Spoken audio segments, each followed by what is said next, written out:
Ladies and gentlemen, the following podcast is set for one episode. Your host from Columbus, Ohio, is Michael Kirk. Welcome to the Outlaw Mudcast. Hello and welcome to the Outlaw Mudcast, your digital audio dirt sheet for all things Super Show. Top story this week, Create a Competitor Tournament news. First, we've had a brand new Create a Competitor Tournament announced for the end of February. February 24th, Alternate Universes Bluebell in East Norriton, Pennsylvania will be hosting a Create a Competitor Tournament. February 24th is the last Saturday of the month.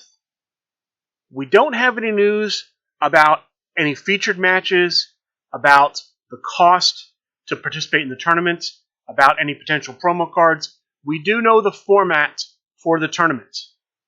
It's going to be Swiss rounds. I'm assuming the number of Swiss rounds based on the total attendance. And then there will be a top cut. In the first round of the top cut, the top 16, all of the matches will be played using Philly rules stipulation. What is Philly rules stipulation? The matches will start at crowd meter 1 instead of crowd meter 0. The matches will have no disqualifications, and there will be countouts. Now, you may be asking yourself, what is the difference between Philly rules and New York rules? There are two important differences. The first is that Philly rules has Philly in it, and New York rules has New York in it. The second is that in New York rules, the word rules ends with an S. In Philly rules, the word rules ends with a Z. Those are the two major distinctions between Philly rules and New York rules. In the top 8, the quarterfinals, all of the matches will be steel chain matches. In the semifinals, all of the matches will be Liger's Den matches, and the finals match will be a last competitor standing match. That is the format for the Bluebell Create a Competitor Tournament. Keep watching the SRG Super Show discussion group on Facebook for more information about the tournament. That's what I have for you so far. We've also been given rules for Sunshine Smackdown and for Rumble at the Rumble. I'll give you the rules for the Sunshine Smackdown first. As a reminder, this will be in Kissimmee, Florida, Saturday, January 27th. You buy your ticket from houserulesgaming.com. They are asking players that are going to be going to this tournament to go to the event page on Facebook and let them know that you'll be attending. So if you are, please go do that. Now, here's what you need to know about Sunshine Smackdown. There are only two competitors on the booked list, Snake Pit and the Grump. These were the finalists from the first Sunshine Smackdown, and so they're going to be booked for this and possibly future Sunshine Smackdowns, but for this one, they're booked. There are going to be 4 rounds of Swiss, potentially 5 if they have over 32 players. Each Swiss round will be capped at 45 minutes. After the 45-minute mark, any remaining matches, the crowd meter will immediately go to 5, all gimmicks will be blank, and the players will play until there's a winner. There's going to be a top cut of 8 players unless there are more than 32 players in the tournament, at which case there could be a play-in round to get to the top 8. There will be no multiplayer matches in top cut. There will be stipulations in the top cut. Those stipulations will be chosen randomly from the following pool: Steel Cage, Ring of Fire, Liger's Den, Beast Unchained, Steel Chain, and Tables, Ladders, and Chains. I don't know if they'll be repeating any of these, if these get eliminated once they're used. That's not specified, but this is the list of potential stipulations in the top cut of Sunshine Smackdown 2. I guess it's 2. Registration starts at 9 a.m. The tournament will start at 10 a.m. January 27th. I'm not sure if this is taking place at House Rules Gaming or another location, watch for that. Because I did hear they might be hosting it at another location. So watch for that if you're interested in attending. But that's what's going on. Sunshine Smackdown, January 27th. The other Create a Competitor tournament, January 27th, is Rumble at the Rumble at Highlander Games in Boonton, New Jersey. They're going to use Swiss rounds to determine top cut. I'm assuming the number of Swiss rounds will be based on attendance. Tiebreakers will be determined using strength of schedule. There is a hard time limit of 1 hour per match. At the 45-minute mark, matches will go to sudden death. The crowd meter will go to crowd meter 5. Gimmicks will be blank. Players will have 15 minutes to win by pinfall or submission, or countout, or disqualification. If there's no winner at the 1 hour mark, the match will end in a draw. In the top cut, we'll have the following stipulations. In the quarterfinal round, matches will be Ring of Fire. In the semifinal round, they'll use the Dark Match stipulation. The finals match will be a Beast Unchained match. There will be diversity in effect. What does that mean? That means if multiple players using the same competitor would make the top cut, only the player out of those with the best record makes the top cut. The others are eliminated from top cut, and the next highest ranking people take their spots. Here are the booked competitors for Rumble at the Rumble. It's quite a significant list. The original El Super Hombre, Mila Mai, AJ Styles, Scarlet Graves, Mr. C, Original Snake Pit, Oracle, Candyman, Booker Mania, Chloe Mai, Night Terror, The Shadow Phoenix, Belinda, Amazing Red, David Starr, Evie Laveau, The Executioner, I'm assuming that's the original Executioner, Peter Lionheart, The Grump, Macho Manny, The Man from IT, Funtime Bob, Donation, I believe that's the original Donation, but it does not specify here. Same thing with the Executioner. Check if you're interested in using the newer versions. Tyler Chaos, EC3, I'll assume that's the original EC3 too. Again, check if you want to maybe use the newer one. Theo the Greek Neo, Big Bad Bobby D, and whatever competitors hold the LFF Heavyweight Championship, the Underworld Championship, and the United States Championship as of January 13th, 2024.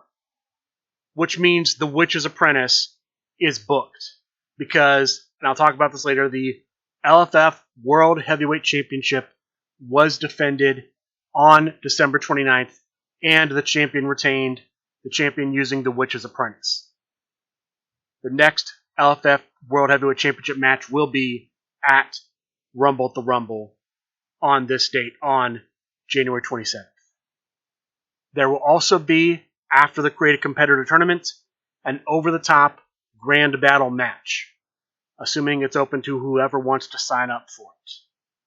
That's what I have for you new about the Create a Competitor tournaments taking place over the next 2 months. Sunshine Smackdown and Rumble at the Rumble, January 27th, and the Bluebell Create a Competitor tournament, February 24th. 2024 is going to be kicking off with a lot of Create a Competitor tournaments. We also have at the same time, January 25th to 28th, SRG Universe will be at TantrumCon in North Carolina, and February 2nd through February 4th, SRG Universe will be at Captain Con in Warwick, Rhode Island. Speaking of Captain Con, part of the festivities for Captain Con, February 3rd, will be the SRG Award Show. The SRG Award nomination period is open now. Go to the SRG Super Show discussion group on Facebook. There's a pinned post from General Manager Calais for the nomination form. Download the nomination form, fill it out, save it as an Excel or a Google sheet, and email it to John Calais at srguniverse.com. Let him know who you would like to see nominated for the SRG Awards listed. There's 36 awards listed on the form. You have until January 12th to send that form in. That's less than 2 weeks from today. Other important deadlines: CCC. If you want to submit a competitor for the 2024 Create a Competitor competition, you have until January 31st to do so. Send an email to stuman9@hotmail.com, and I'd go ahead and put Steve Resk at srguniverse.com on that also. Send them the name of your competitor, how they learned about the LFF, why they want to be in the LFF, what their ring attire and physical description is, and any other biographical information you want to have them post about you. Send that to Pat Mulligan if you want to be in the contest in 2024. Final deadline, and this won't apply to most people listening, but as I'm recording this on December 31st, today is the last day to submit a created content form for content you purchased during 2023. So if you have content out there, fill that form out and send it in. You don't want to miss out on content you paid to have created because you didn't send in the form. So please send in the form. The next bit of news I have is about Faction Wars 5. Phase 1 of Faction Wars 5 has concluded. We are on to Phase 2 of Faction Wars 5. Let me tell you what we know about Faction Wars 5. We know the 8 factions that made it, and we also know who each faction will be facing in Phase 2. So let me give you those factions in matchup order. The first matchup in Phase 2 will be the faction The Big Picture, trademarked, versus Just Business. The second matchup will be the New World Order versus the Collective. The third matchup, the Higher Class versus Starmaker Productions. And the final matchup, Paradise versus the Constellation. Those are your top 8 teams. Those are the teams that made it out of Phase 1. And those are the matchups in Phase 2. Here are the matches each faction will have to play in Phase 2. Like in the first 2 phases, we're going to have the 10 skill matchups. As a reminder, in Faction Wars 5, there was a draft. Each team drafted 1 Tornado Tag Team, 1 Trio, and 6 singles competitors. Each singles competitor that each team drafted had to have a unique printed 10 skill. So they can only have 1 competitor with a printed power of 10, 1 with a printed technique of 10, so on and so forth. The first set of matches that players will have to play in Faction Wars 5 is the singles competitors will play the competitors on the other team, on the other faction, that have the like 10 skill. Using the first matchup, the Big Picture player who's using the Power 10 competitor, singles competitor, he'll have to play the Just Business player using the Power 10 singles competitor. Strike 10 versus Strike 10, so on and so forth. These will be 2 out of 3 fall matches. For each fall you score for your team, you earn 1 point. This means the winning player in each matchup will earn 2 points for their team, but if the losing player manages to at least score 1 pinfall, they'll earn 1 point for their team. There are no point deductions in this portion for losses.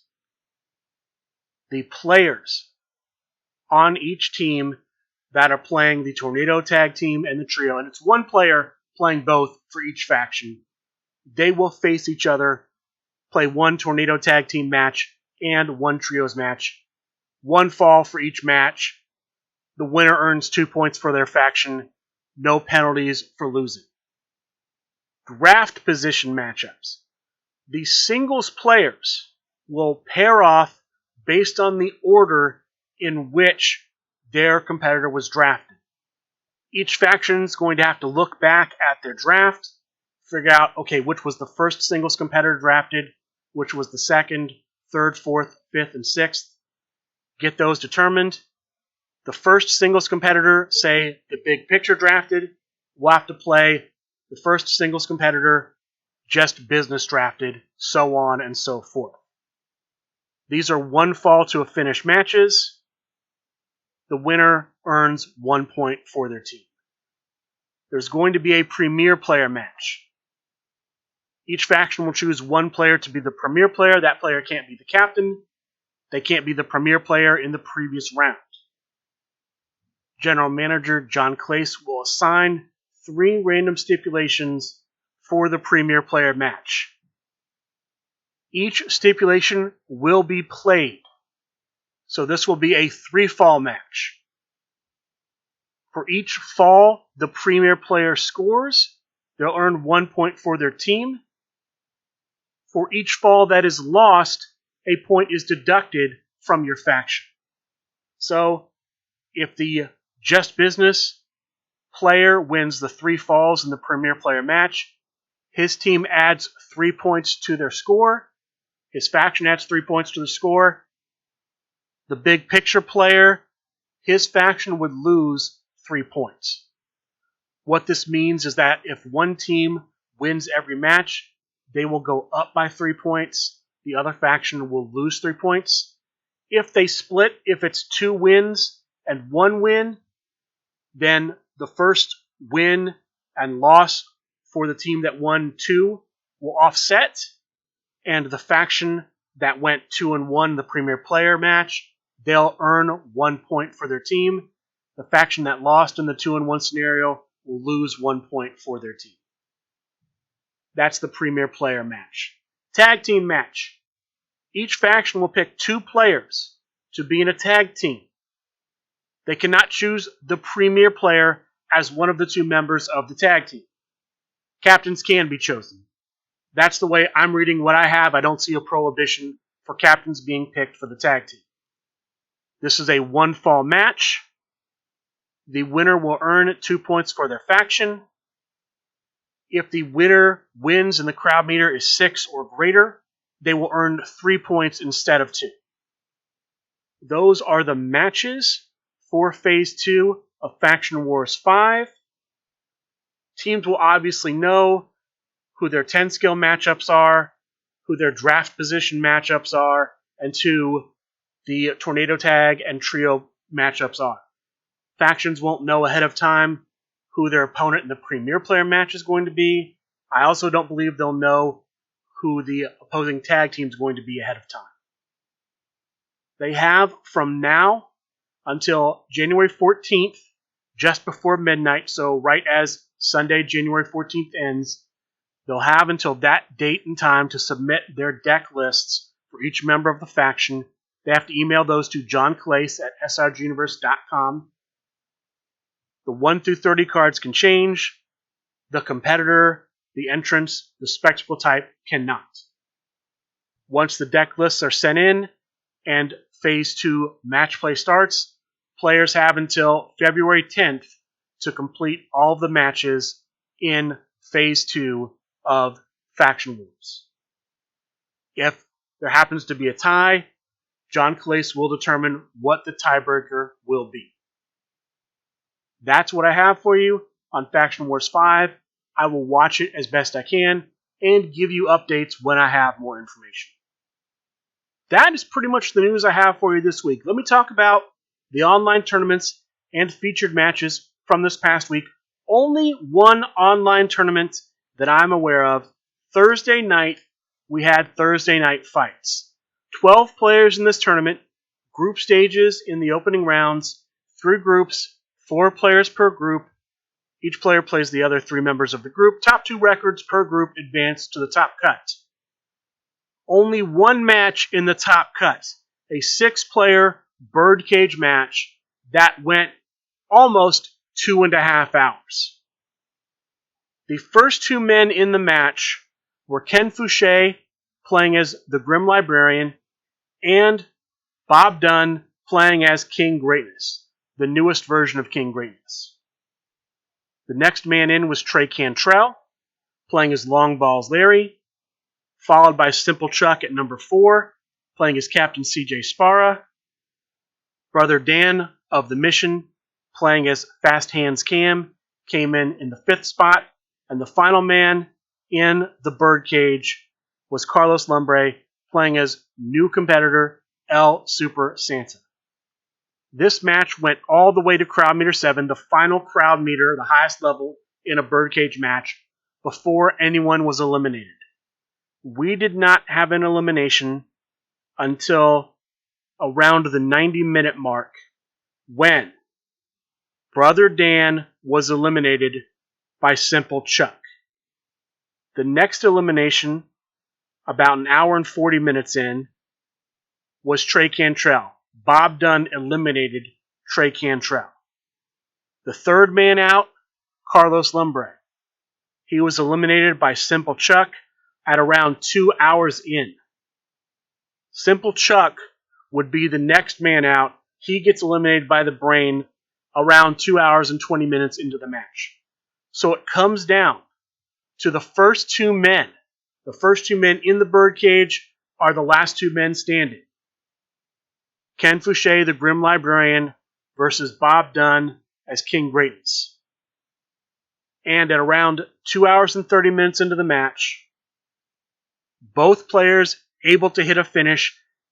It's going to come down to whoever wins the last turn roll. Ken Fouché wins the last turn roll, hits his finish, rolls too high for Bob Dunn to break out, and Ken Fouché wins Thursday Night Fights. Congratulations to Ken Fouché for winning this week's online tournaments. Now featured matches. Tuesday, the LFF Trios Championship on the line. James Booker, the champion with the line, takes on faction mate the Grump. The Grump is the challenger, playing as the higher class, the version featuring the Grump.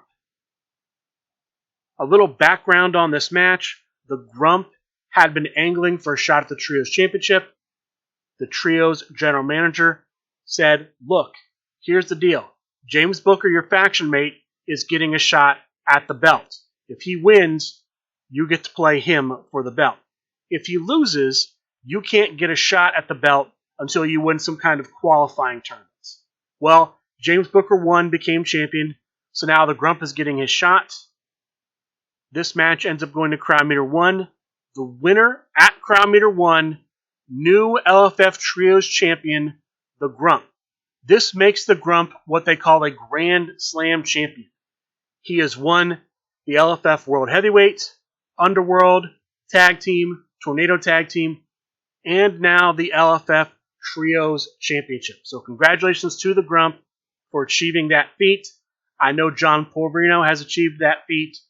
I think Chris Pagillo has achieved that as well. So one of only one or two other men that has achieved a career Grand Slam championship. Congratulations to the Grump for his success. Wednesday, the Deep Six Championship is on the line. This match taking place after Talk of the Universe. The challenger, Alec Ventresca, playing as Jay White, takes on champion Chris Pate, champion with Theo the Greek Neo, in a main event stipulation match. This match goes to Crowd Meter 2. At Crowd Meter 2, Alec Ventresca hits the finish. Chris Pate unable to break out, and so Alec Ventresca becomes the new Deep Six champion. He wins this six-stop format championship. Congratulations to him. Friday, a special Friday Night Fights because there is no Sunday Night Fights this week. 2 matches on the card. The first is a match with Jim Bias as part of his ongoing feud with the new Darby Order. Jim Bias, playing as his own competitor, Big Jim Bias, takes on his wife, the Oracle, playing as the Oracle, in a standard singles match that doesn't go past Crowd Meter 0, with Jim Bias dominating on the turn rolls. Jim Bias hits the finish, Oracle cannot break out, and Jim Bias wins this domestic destruction match. Congratulations to Jim Bias for a victory. The final match on Friday Night Fights is for the LFF World Heavyweight Championship. I talked about this briefly. I'll talk about it here. The challenger, the Italian Mambata, playing as himself, getting the shot because he won the PAX Unplugged Championship Tournament, takes on the champion, Brian Schmidt, playing as the Witch's Apprentice. Standard singles match goes to Crowd Meter 1. The winner at Crowd Meter 1, Brian Wait For It Schmidt. Congratulations to Brian Wait For It Schmidt for a successful defense. His next opponent will be the Star Maker, Everett Stevens, at the Rumble, January 27th, Highlander Games, Boonton, New Jersey. Everett Stevens won the Grand Battle match at Grand Gathering 3. That's why he's getting the shot at the LFF World Heavyweight Championship. One thing of note I have to mention from the championship match, and for people filling out their nomination forms, here's a potential nominee for Botch of the Year. The Italian Bombata, late in the match, has the opportunity to pass and bury his sealed away card to potentially stop a submission finish from the World Heavyweight Champion. He does not pass and bury this card. Had he done so, he would have drawn it because he won the next turn roll. The reason he did not pass and bury that needed stop, which would have stopped the finish that won the game from hitting, is because he assumed he already had it in his hand. He remembered passing and burying the card. He drew through his whole deck. He never looked at the cards he was drawing, so he just assumed he drew it. He forgot that the champion, Brian Schmidt, made him flip cards, and that sealed away was one of the cards that was flipped. So, without looking at his hand at all, he makes this blunder. Had he looked at his hand and realized he didn't have the stop he needed, he could have passed and buried his stop. So A, cautionary tale, look at your hand. Don't just assume you have cards. Very important, because that is one of the big blunders I've ever seen in a match from an experienced player, to just assume they have cards in their hand and not actually confirm that's true. So, hopefully, players take a lesson from this. Once again, congratulations to Brian Schmidt for that championship. It's not as bad as a Scott Meister worst play I've ever seen in Super Show, but that's a pretty big botch Bombata. As far as matches and tournaments for next week, tomorrow night, New Year's Day, January 1st, we will have the Fatal 4-Way Four Corners of Chaos match for the LFF Underworld Championship. Current champion, the big guy, will have to face three former Underworld champions, Kirk Bolka, Shane Strickland, and Peppy Pepper, to see if he can successfully defend or if we will have a new Underworld champion. That's what I have for featured matches. Tournaments, nothing's currently listed on supershowthegame.com. I would expect something Thursday. Monday's up in the air. Monday's both a holiday and the night of this featured match. And then, as always, watch for pop-ups. And, of course, there's the dojo on Tuesday night, twitch.tv/SRGuniverse. With that being said, that's going to do it for this week's episode of the Outlaw Mudcast. I would like to thank all of you for listening, and a good day.